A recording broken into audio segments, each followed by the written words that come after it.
বন্ধুরা, শীতকাল তো পড়েই গেছে। আর এই শীতকালে সব থেকে বেশি ভালো লাগে পিঠা। আর পিঠার মধ্যে হচ্ছে চিতই পিঠা। নমস্কার বন্ধুরা, আমার আজকের রেসিপি হলো চিতই পিঠা। চিতই পিঠা আমরা সকলেই কম বেশি বানিয়ে থাকি এবং এক একজন এক এক পদ্ধতিতে বানিয়ে থাকি। আজকে আমি একদমই সহজ গ্রাম্য পদ্ধতিতে এই চিতই পিঠাটা করে দেখাবো। আর বন্ধুরা, ঘরে তো সবসময় চালের গুঁড়ো থাকে না, তাই আজকে আমি সুজি দিয়ে এই চিতই পিঠাটা বানিয়ে দেখাবো। আর এই চিতই পিঠাটা হবে একেবারে সফট ও নরম তুলতুলে। পিঠাটা বানাতে যতটা সহজ, খেতে কিন্তু তার থেকেও অনেক মজার হয়। তাহলে চলো বন্ধুরা, এবার পিঠা রেসিপিটি শুরু করা যাক। তো এই পিঠা বানানোর জন্য প্রথমেই আমি এক বাটি সুজি নিয়েছি। এখানে 10 টাকার প্যাকেটের এক প্যাকেট সুজি রয়েছে। এবার ওই বাটির মাপ করে হাফ বাটি এখানে ময়দা নিয়েছি। অবশ্যই এক বাটি সুজির জন্য কিন্তু হাফ বাটি ময়দা নিয়ে নিতে হবে। এবার দিয়ে দিচ্ছি স্বাদ মতন লবণ, আর দিয়ে দিচ্ছি ছোট চামচের 1 চামচ বেকিং পাউডার। অবশ্যই এখানে বেকিং পাউডার দিতে হবে, এটা কিন্তু বেকিং পাউডার, বেকিং সোডা নয়। এবার হ্যান্ড উইচের সাহায্যে শুকনো উপকরণগুলো ভালোভাবে মিশিয়ে নেব। খুব ভালোভাবে মেশানো হয়ে গেছে। এবার যেই বাটির মাপ করে আমি সুজি নিয়েছি, সেই বাটির মাপ করে এখানে আমি এক বাটি গরম জল নিয়েছি। জলটা কিন্তু খুব বেশি গরম হলে হবে না, যাতে আঙুলটা ডুবিয়ে কিছুক্ষণ রাখা যায় সেরকমই কিন্তু গরম জলটা নিয়ে নিতে হবে।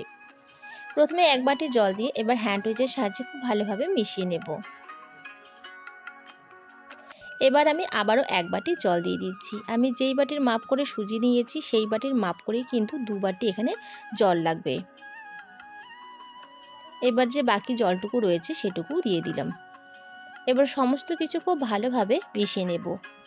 এখানে কিন্তু এক বাটি সুজির জন্য 2 বাটি জলই লাগবে, এর থেকে কিন্তু বেশি জল লাগবে না। খুব ভালোভাবে মিশিয়ে নিয়েছি।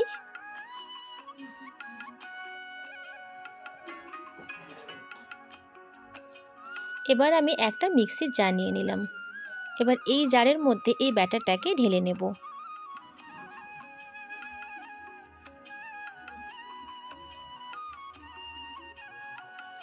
এবার 1 থেকে 2 মিনিটের মতো এই ব্যাটারটাকে একটু ঘুরিয়ে নিতে হবে। তো ব্যাটারটা দেখো, এবার আমি একটা পাত্রে ঢেলে নিচ্ছি। আর ব্যাটারটা কিন্তু খুবই স্মুথ হয়েছে, কোনো দানা বা কোনো দোলা নেই কিন্তু। দেখো ব্যাটারটা কিন্তু খুবই স্মুথ একটা ব্যাটার হয়েছে।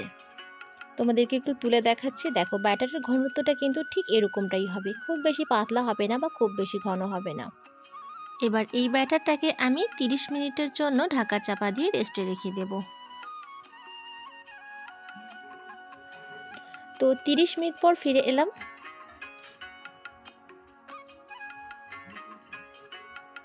আবারও তোমাদেরকে একটু ব্যাটারটা আমি দেখিয়ে দিচ্ছি।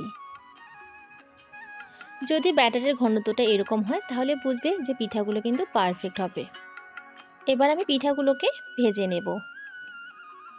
তার জন্য আগে থেকেই একটা ছোট লোহার কড়াই বসিয়ে দিয়েছি। কড়াইটা যখন খুব ভালো মতো গরম হয়ে যাবে, তখন একটা বাটিতে কিছুটা সরিষার তেল নিয়েছি আর একটা সুতির কাপড় নিয়ে এইভাবে তেল লাগিয়ে নিতে হবে। এবার 1 হাতা ব্যাটার আমি এর মধ্যে দিয়ে দিচ্ছি।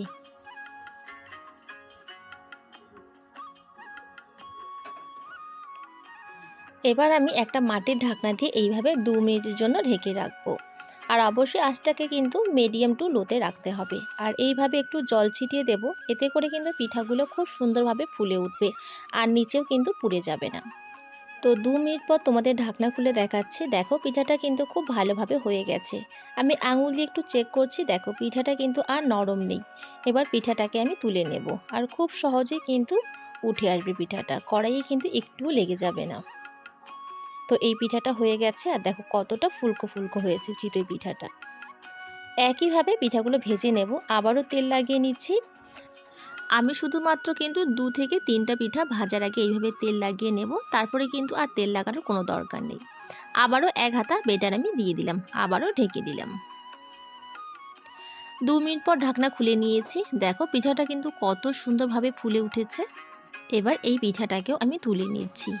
একইভাবে বাকি পিঠাগুলোকেও আমি এখন ভেজে নেব। বন্ধুরা, এই ফাঁকে বলি, যদি আমার আজকের এই সহজ চিতই পিঠা রেসিপিটি তোমাদের ভালো লাগে, তাহলে কিন্তু অবশ্যই একটা লাইক করবে। আর অনুরোধ থাকলো আমার চ্যানেলটিকে সাবস্ক্রাইব করার। আর পাশে থাকা বেল আইকনটি অবশ্যই প্রেস করে দেবে, এতে করে যখনই কোনো ভিডিও আপলোড করব, তার নোটিফিকেশন তোমরা সবার আগে পেয়ে যাবে। দেখো এই পিঠাটা ভাজা হয়ে গিয়েছে। একইভাবে সমস্ত পিঠাগুলো ভেজে নিয়েছি। তো দেখো বন্ধুরা, পিঠার পেছন দিকটা তোমাদেরকে একটু দেখাচ্ছি। এরকম কিন্তু একটু বাদামি কালার হবে। প্রত্যেকটা পিঠেই কিন্তু এরকম একটু বাদামি কালার হবে। আর পিঠাগুলো কিন্তু ভীষণ সফট ও নরম তুলতুলে হয়। তোমাদেরকে ছিঁড়ে দেখাচ্ছি। আর বন্ধুরা, তোমাদের কাছে অনুরোধ থাকলো তোমরা একবার এইভাবে চালের গুঁড়ো ছাড়া শুধুমাত্র সুজি দিয়ে এরকম পিঠা কিন্তু তোমরা খুব সহজেই বানিয়ে নিতে পারবে। বানানো খুবই সহজ আর খেতে কিন্তু দারুণ মজার হয়। আর দেখো ভেতরটা কতটা কিন্তু সফট হয়েছে, একেবারেই জালি জালি হয়েছে। তো আমার আজকের এই সহজ পিঠা রেসিপিটি ভালো লাগলে প্লিজ একটা লাইক করবে। তাহলে চলো বন্ধুরা, আজকে আর কথা বাড়াচ্ছি না, এখানেই বিদায় নিচ্ছি।